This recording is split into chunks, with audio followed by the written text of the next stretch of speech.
What makes a Bugatti worth more than a mansion? It's not just speed, it's how the brand turns rarity into desire. Every Bugatti, past or present, exists in deliberately short supply, with only a few dozen, or even a few, ever made. When scarcity becomes the product, the price becomes an afterthought. That's why these cars trade hands for amounts that look less like car sales and more like art auction bids. Over a century, Bugatti has mastered the art of saying no, creating machines so rare they define exclusivity itself. Let's start with one that quietly proves how powerful that formula really is. Number 10, 1937, Bugatti, Type 57, SC Cabriolet, $8.5 million. Imagine a car so rare, collectors fight in silence just to see it. It vanished almost completely from history. Only a handful of people in the world have ever laid eyes on this car, yet it's the twin of one of the most famous Bugattis ever made. Most car fans know the Bugatti Type 57 SC Atlantic, the one with the wild curves and the fame to match. But few know its quiet twin hiding in the shadows, the 1937 Bugatti Type 57 SC Cabriolet. This car wasn't made to shout for attention. It was built to define class, to show power through silence. But why did it vanish from the spotlight? Stay with me. The truth runs deep. This car was born in Bugatti's golden age, a time when every detail meant something. The Cabriolet wasn't just another fancy ride, it was built by hand, shaped with care, and made to be perfect. Only a few were ever made, each one crafted in Bugatti's Molsheim workshop. No two looked the same. Every line had a purpose. Every curve told a story. Some say Jean Bugatti, the founder's own son, helped design them to capture the perfect mix of speed and grace. But the real story begins after they left the factory. As years passed, the 57 SC Cabriolet started to disappear. They moved quietly from one private collection to another, hidden, traded, forgotten. Some sat in dusty garages. Others were lost in time. Their records faded, their photos vanished, their owners' names erased. What happened to them? Only fragments remain, bits of history locked away in old papers and family secrets. Today, these cabriolets are more than rare cars.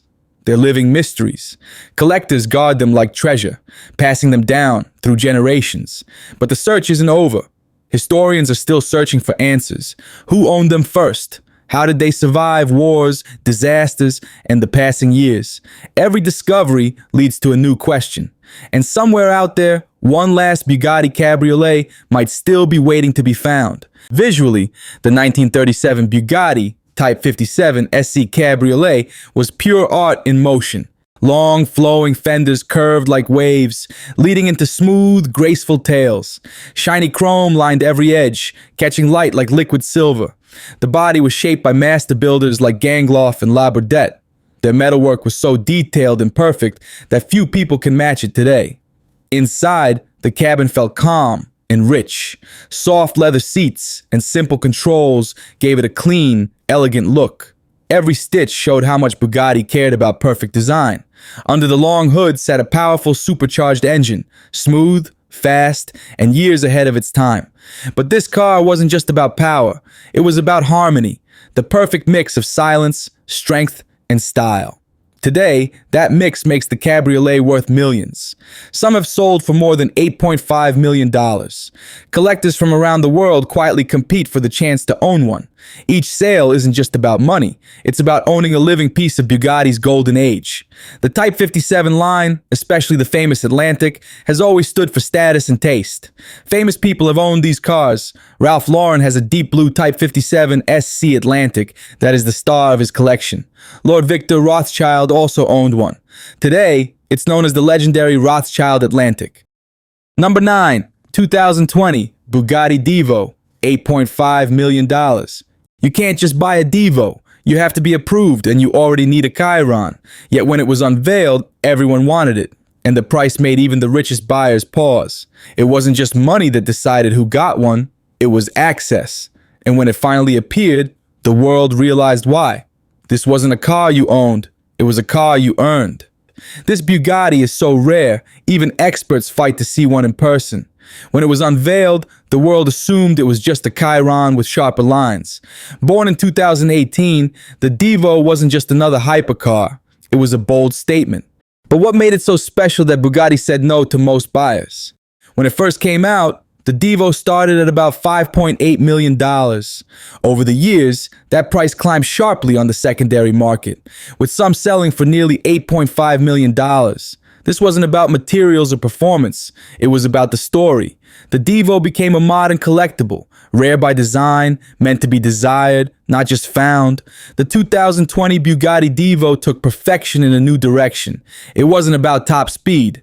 Unveiled in 2018, it showed that Bugatti could build a car that excelled in corners, not just on straights. The Divo used the Chiron's chassis, but was reworked for agility. At its heart was the same 1,500 horsepower, quad-turbo 8.0-liter W16 engine. Almost everything else was changed. Engineers limited the top speed to 236 miles per hour. They wanted the car to corner perfectly, not just go fast in a straight line. But the real secret wasn't under the hood. It was behind the doors. Only 40 people on the planet would ever call themselves Divo owners. And to join that list, you needed Bugatti's blessing first. Rumor says even billionaires were turned away. The Divo's release was a masterstroke of strategy. The process of buying this car was more like joining a secret members club. It wasn't just a purchase. Collectors called it the Bugatti Inner Circle, a list of the few trusted to own the brand's most focused machine. Scarcity wasn't accidental. It was built into the Divo's identity, echoing how Bugatti's vintage cars became legends through rarity and craftsmanship. The 2020 Bugatti Divo is home to some of the most exclusive people on the planet. The Prince of Qatar owns one, finished in matte white with blue accents, spotted in Monaco and London. Malaysian businessman JP Chin became the first person in Southeast Asia to take delivery. Every owner proves just how rare and sought after this modern masterpiece really is. The Divo showed that Bugatti's genius isn't just mechanical, it's strategic. They know how to make people want a car before they even see it. And while the Divo redefined modern rarity, the next car in our story went the other way. Excess so wild it could only belong to a completely different era. Number 8, 1937, Bugatti, Type 57. SC, Atlante, $10.3 million.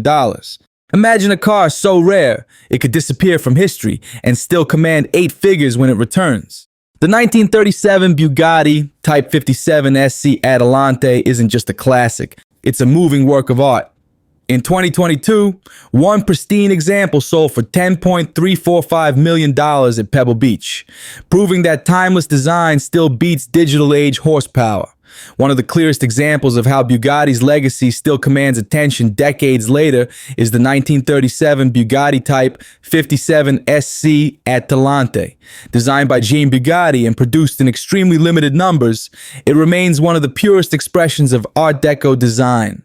In 2022, chassis 57,523, a superbly preserved Type 57 SC Atlante, crossed the auction block at Pebble Beach. It sold for $10.3 million. This wasn't just nostalgia. Precision engineering and timeless design still beat digital age horsepower. The Atlante came from Bugatti's pre-war golden age, a time when cars doubled as sculptures. Jean Bugatti, the founder's son, handled the bodywork himself. He gave the Atlante its sweeping roofline, tight rear deck, and signature riveted fenders. A look straight from the heart of Art Deco. Underneath the polished style sat the technology that made Bugatti dominant then. A supercharged straight-8 engine tied to lightweight construction and advanced suspension. The SC stood for Sur Basse Compresseur, or lowered and supercharged, a mix that transformed elegance into real performance. That duality, beauty meeting endurance, is what turns collectors into repeat bidders decades later. Chassis 57,523 had been meticulously documented throughout its life. This car had no major crashes and no anonymous rebuilds. Only careful preservation set it apart. On auction day, the original rivets along the tail and the correctly stamped engine parts were the center of attention. Experts at Pebble Beach whispered about how rare it is for matching numbers to survive on a Type 57 SC.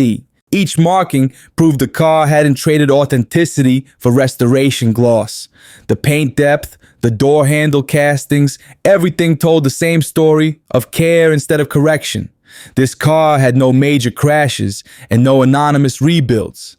Only careful preservation set it. Finding an Atlante that hasn't been over-restored is almost impossible. Many were polished into museum pieces, losing the tiny details that make them special. But 57,523 kept its original shape and period-correct trim. Exactly the kind of detail auction catalogs highlight in bold. Collectors prize that restraint. It preserves the feel of pre-war craftsmanship, something money can't simply buy. Owning one like this isn't about showing off. It's about keeping a living piece of history on the road. Only 17 Atlantes were ever produced, which makes every survivor a small miracle. Some spent their early years on European boulevards. Others saw makeshift racetracks during the war era. This car carried none of the battle scars, yet all of the bloodline. It's easy to see why the collector crowd keeps chasing chassis 57,523 as it's the one that proves John Bugatti's vision. Pure design, pure speed, and a car untouched by modern corrections, which made it worthy of every penny of its record-setting price. Finding an Atlante that hasn't been over-restored is almost impossible. Many were polished into museum pieces, losing the tiny details that make them special. But 57,523 kept its original shape and period-correct trim.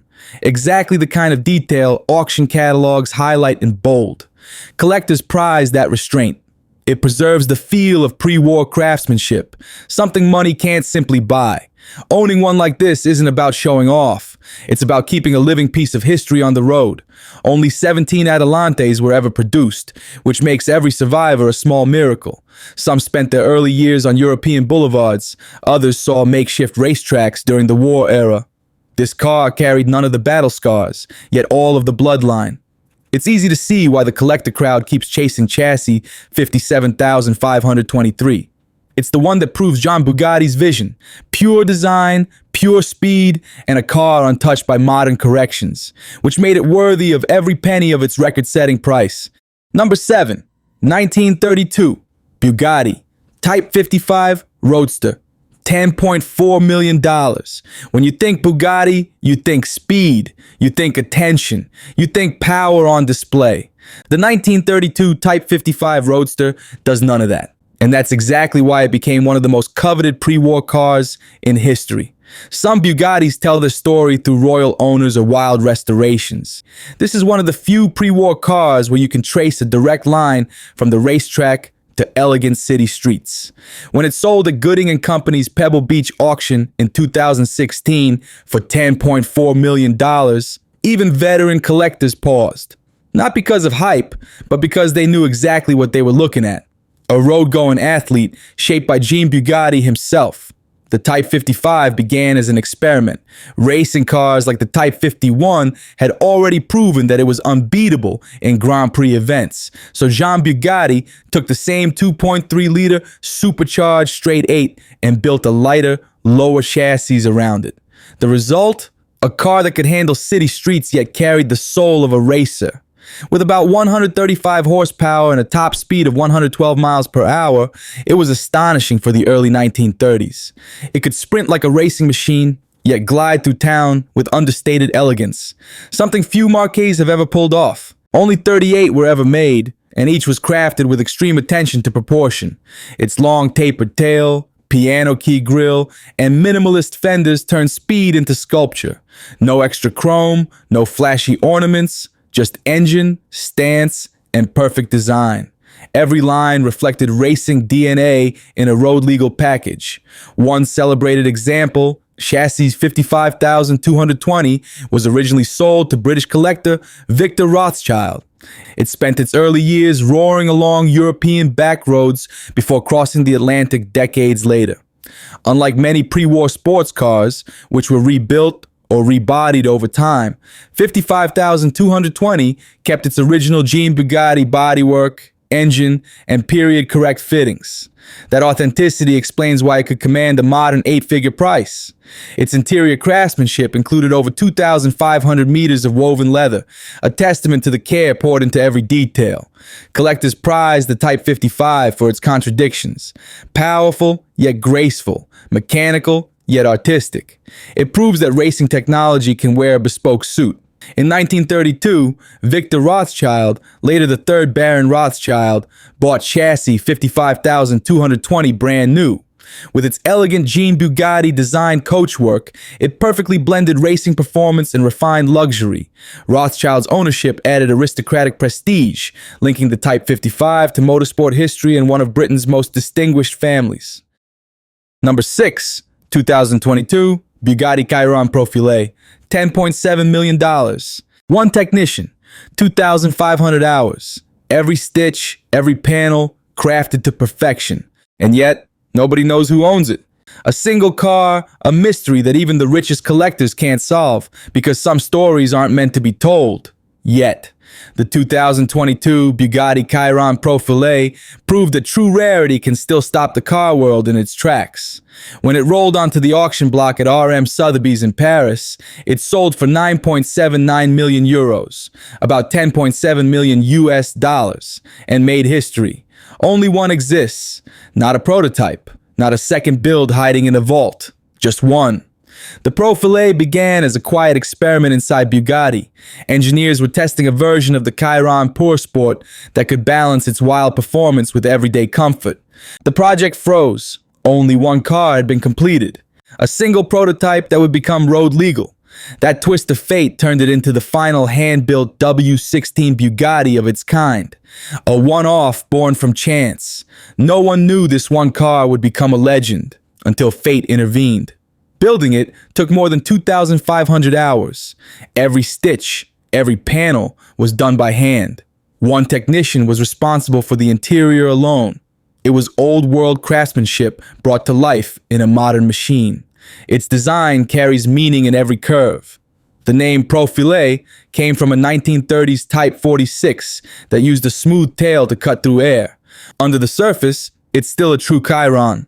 An 8.0-liter quad-turbo W16 engine with 1,479 horsepower. But the Profilée wasn't just about raw power. Shorter gears and a retuned suspension made it launch to 62 miles per hour in just over 2 seconds, topping out at 236 miles per hour. Yet numbers weren't what drew collectors in. They wanted something far rarer, the last spark before Bugatti's combustion era ended forever. The buyer's name was never shared, but reports said bids came from across the world. When the Profilée hit the auction stage, the energy was electric. RM Sotheby's phone lines lit up from London, Tokyo, and the Gulf. Each bid jumped by hundreds of thousands. Then, the final hammer fell. Silence, followed by disbelief. A single Bugatti, selling for over $10 million, had just made history. The Profilée didn't end an era. It defined what one of one really means. Number 5, 1934, Bugatti Type 59 Sports, $12.68 million.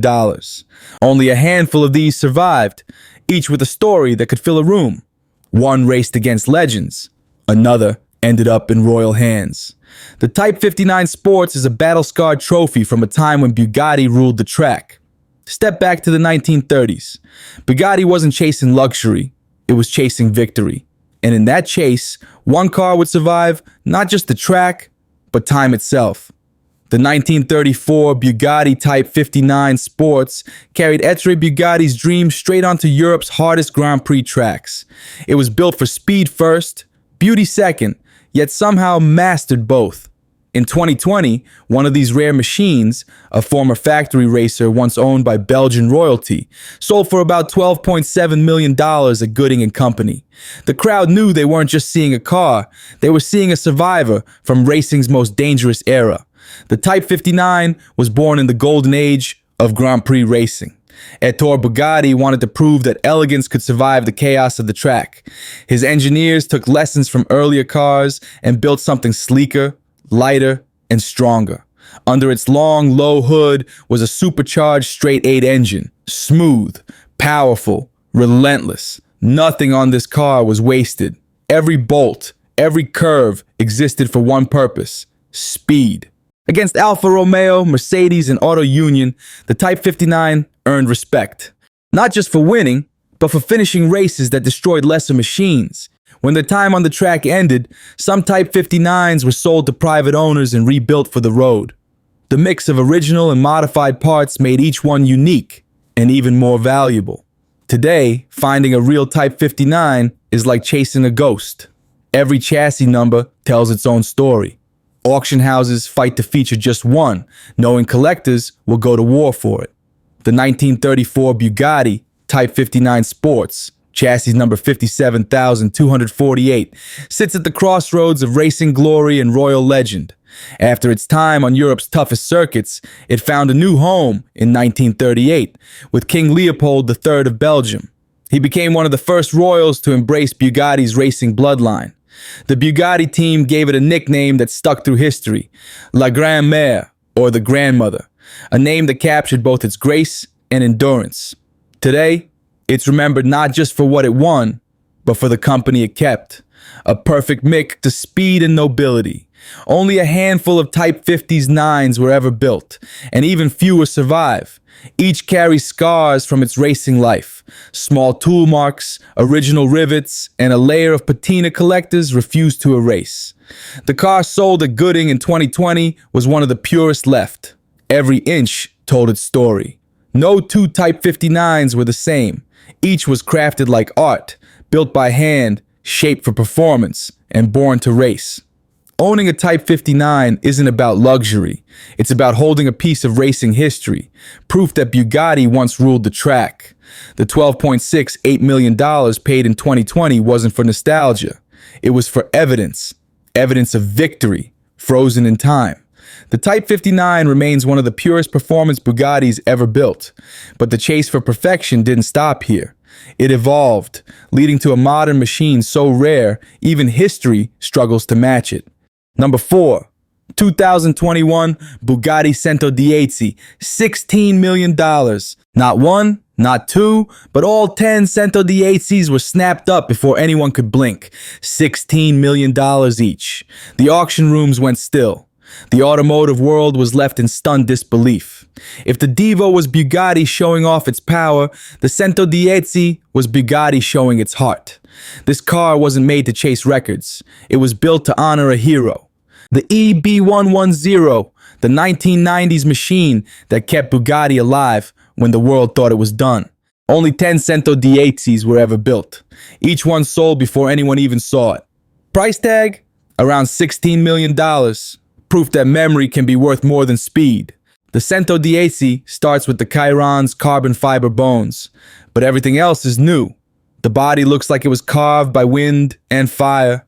The small horseshoe grille at the front nods to the past, while the wide air intakes scream the future. Around back, the fixed wing and stacked exhaust look like something drawn from a sci-fi dream. It's sharp. It's bold. It's Bugatti showing that speed doesn't need to look polite. Underneath, it's pure power. It rockets from 0 to 60 in 2.4 seconds and tops out just under 236 miles per hour. The quad-turbo W16 engine has been pushed to 1,600 horsepower, 40 more than the Chiron. But this car isn't about the numbers, it's about the feeling. The 110 is lighter, tighter, and more alive. It reacts like the E110 once did, quick, raw, and untamed. It's Bugatti's modern bridge between history and horsepower. Each cabin took about 16 weeks to finish. Every stitch, every curve, every texture finished by hand. The 110 doesn't try to blind you with tech or giant screens. Instead, it whispers luxury. The seats feel sculpted, the dashboard stripped down to the essentials. That's the secret. The 110 proves that restraint can shine brighter than any touchscreen. Bugatti handpicked every buyer, people whose garages most of us can only dream about. Their names remain a secret until one slipped through the cracks. Cristiano Ronaldo. Yes, the football legend himself owns one. For collectors, that only adds more heat to the story. The 110's rarity isn't an accident. It's strategy. Bugatti builds scarcity like an art form. With only 10 cars in existence, every single detail matters. At auctions, experts fight over build numbers and paint codes because one mistake could mean millions. The result? prices keep climbing. One Centodieci, originally sold for around $9 million, is now expected to fetch as high as $15 million. It's proof that exclusivity has value far beyond performance. The Centodieci isn't just a car, it's a symbol of craftsmanship, control, and the last breath of Bugatti's pure combustion era. Number 3, 2019, Bugatti La Voiture Noire, $18.9 million. The world saw it once, and that was it. La Voiture Noire isn't just rare, it's the ultimate ghost car. One built, one hidden, one owner. A masterpiece that no one else will ever touch, drive, or even photograph fully. And behind all that carbon fiber lies a story nearly 65,000 hours in the making. When Bugatti revealed La Voiture Noire at the Geneva Motor Show in 2019, the world froze, cameras flashed, people whispered, "Was this even a car or a moving piece of art?" The name means the black car, simple but powerful. Behind that name hides nearly 65,000 hours of design and engineering, all leading to one result: the most expensive new car ever built. Price tag? About $18.9 million. It was created for Bugatti's 110th anniversary, a gift to itself and a message to everyone else. Only one would ever exist. No prototypes, no replicas, just one. The buyer's identity? Still a secret. That mystery turned the car into legend before anyone even touched it. La Voiture Noire wasn't about breaking records. It was about bringing history back to life. It pays tribute to the 1930s Bugatti Type 57 SC Atlantic, one of the most beautiful cars ever made, and one that vanished during World War II without a trace. That lost car was also called La Voiture Noire. No one ever found it. So Bugatti decided to rebuild the myth from scratch. The new version captures that same timeless shape. A long, low silhouette with a single spine running down its roof like a signature. Every panel is hand-formed from carbon fiber, then coated in a custom deep black finish that swallows light instead of reflecting it. The effect is haunting, almost unreal. Standing in front of it feels less like looking at a machine and more like meeting a shadow brought to life. Under the skin, La Voiture Noire shares a heartbeat with the Chiron, but that's where the similarity ends. The chassis was stretched by nearly 10 inches to make it glide like a Grand Tourer instead of attack like a racer. The rear wing was deleted, replaced with a smooth curve that looks poured, not built. Even the grille was 3D printed, its details so fine they seem impossible. At the back, 6 exhaust pipes sit in a single sculpted panel, every line drawn by hand. No panels repeat, no molds were reused. Every inch of the car exists once and only once. Power still comes from Bugatti's monstrous 8.0-liter, 16-cylinder W16 engine, producing 1,500 horsepower. That's enough to push this long-body GT forward with the same fury as any hypercar half its size. But La Voiture Noire wasn't built to chase top speed. It was built to chase perfection. Bugatti's goal wasn't faster. It was finer. Inside, the story turns even more personal. The switches are milled from solid aluminum. The seats are shaped to fit one driver alone. Every stitch, every curve was done by hand. No official photos of the cabin have ever been released. Only the owner and a few Bugatti craftsmen have seen it. It's a private world, mirroring the secrecy outside, where one owner alone holds the keys to legend. Who owns it? Bugatti won't say. Whispers point to Cristiano Ronaldo, Floyd Mayweather, or even the late Volkswagen chief Ferdinand Piëch, but the truth doesn't matter anymore. La Voiture Noire became what the Atlantic once was, a ghost wrapped in carbon fiber, untouchable, untold, unforgettable. One car, one owner, one masterpiece that proves mystery can be the most expensive material of all. Number 2. 1932, Bugatti Type 41 Royale, Coupe de Ville binder, $20 million. They say one of these Bugatti Royales was hidden beneath Paris during World War II, and nobody knows for sure if the story is true. What is certain? Only 6 exist, and this one is the crown jewel. When people say this is the biggest Bugatti ever made, they're not joking. The Royale is longer than a pickup truck and heavier than most modern SUVs. It was powered by a 12.7-liter straight-8 engine, an engine so massive it was first designed for airplanes. The goal wasn't speed, it was silence, grace, and power that felt royal. Ettore Bugatti didn't build the Royale for drivers, he built it for kings, a fleet of 25 rolling thrones for the world's elite. But then, the Great Depression hit. Suddenly, no one could afford a car built for monarchs. Out of the 25 planned, only 6 were ever completed. That failure made the Royale legendary. It went from luxury project to myth overnight. The most famous of them all is the 1932 Coupe de Ville Binder, chassis 41111. It started as a 2-seat design by Jean Bugatti. Later, Parisian coach builder Henri Binder reshaped it into a car fit for royalty. Binder's version stretched long and lean with a roofline that looked like a crown in motion. It carried slender windows, sweeping fenders, and a stance that said power without needing to shout. Under that endless hood sat Bugatti's enormous 12.7-liter straight 8. It produced around 300 horsepower. Unheard of numbers in the early 1930s. But what impressed most wasn't the force. It was the way it moved. Smooth, quiet, effortless, like a train gliding on air. The car was first delivered to French fashion magnate Armand Esders. He famously ordered it without headlights, saying he would never drive at night. Later, Binder rebodied it into the Grand Coupe de Ville intended for King Carol II of Romania. Politics stopped the sale, but the transformation cemented its legend. Here's the irony: a car made for kings never found a throne. The world changed, but the Royale stayed frozen in time. 6 giants built for a future that never came. Today, that failure makes it priceless. Each surviving Royale isn't just a car, it's a monument to ambition too grand for its own century. Only a few of the 6 Bugatti Royales ever went to private owners. None had a story as fascinating as the Coupe de Ville Binder. Its story reads like a spy novel. For decades, people said it was hidden in France during World War II. Some even claimed it was buried beneath Paris to keep it safe from the Germans. No one ever proved it, but the tale refuses to die. That's what happens when a car becomes legend.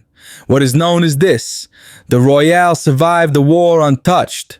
Afterward, it belonged to French politician Raymond Paternotre, who used it for state occasions.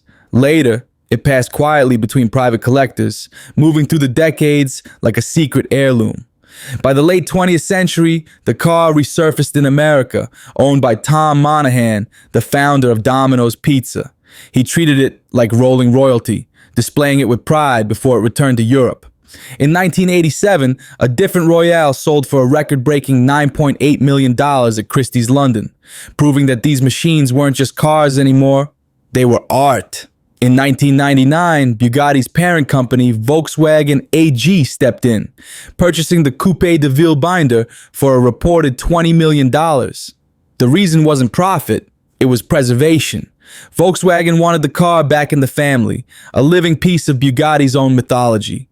Today, the Royale sits under careful watch in museum displays, a monument to excess turned masterpiece. Collectors don't chase it for speed or sound, they chase it because it's more than metal. Standing beside one feels like standing before history itself. Number 1, 1936, Bugatti, Type 57, SC, Atlantic, $30 to $40 million. Some cars don't just cost a fortune, they become legends. The 1936 Bugatti Type 57 SC Atlantic sits on that edge. Only 4 were ever made. 3 are accounted for. The 4th vanished over 90 years ago, before World War II, swallowed by history or perhaps deliberately hidden. That shadowed mystery alone adds weight to its staggering price. In 2010, one reportedly sold for between $30 and $40 million. That's what a small museum might spend to build an entire wing. But for collectors, it made perfect sense. This was the Mona Lisa of cars. Jean Bugatti, Ettore's son, even kept the black one for himself. Jean Bugatti transformed aircraft-inspired materials into rolling art. Each electron panel, nearly impossible to weld, was hand-riveted with painstaking precision. That single ridge running from nose to tail, the dorsal seam, was both a signature and a silent testament to engineering daring few could match. Every rivet told a story, a secret waiting to be discovered. Each Atlantic has its own story. Chassis 57,374 dazzles at the Mullen Automotive Museum. Chassis 57,473 survived a devastating train wreck, rebuilt to perfection. Chassis 57,591 resides with Ralph Lauren, a living centerpiece of automotive art. And then there's the fourth, the black prototype, La Voiture Noire. Hidden, lost, destroyed. Some say Jean hid it as war swept across Europe. Others think it was destroyed. Experts whisper that if it ever reappears, it could shatter records. We're talking prices that exceed $100 million. The Atlantic story reads like a family saga. Ownership passed quietly, often recorded in private letters instead of public records. Even museum experts still debate who owned which car. Every detail matters. Original bolts, untouched instruments, perfectly stitched leather. One wrong part could cost millions. The 2010 sale showed just how intense that obsession can get. Deals made behind closed doors, invoices hidden like secret files. In 1971, Dr. Peter D. Williamson bought a 1936 Atlantic for $59,000. He worked on it for decades to restore it to its original form. Each rivet, bolt, and panel carried both value and story. One mismatch could change the car's entire legacy. 40 years later, after his passing, his family sold it for $30 to $40 million. Care, history, and rarity can turn a car into gold. Owning an Atlantic is like holding history in your hands. It wasn't built for comfort or speed. It was crafted for elegance and motion. Each sale feels like trading fine art. In the missing fourth Atlantic, its absence haunts collectors, leaving the final chapter of this legendary story unwritten. Waiting for the moment, history itself decides to reveal it. Now imagine the missing fourth Atlantic, unseen and untouched. What would it fetch if it appeared tomorrow? Bugatti's price tags aren't random. They measure how collectors value history and precision. Half of the brand's legacy comes from accidental rarity, cars that survived war, neglect, or obscurity. The other half was crafted on purpose, designing scarcity into every modern masterpiece. Both paths lead to the same obsession, owning something no one else can touch. From Atlantics lost to time to hypercars built for a single buyer, Bugatti turned exclusivity into art. So what would you chase? The myth, the muscle, or the masterpiece? Drop your pick below and subscribe for more hidden stories from the world of extraordinary machines.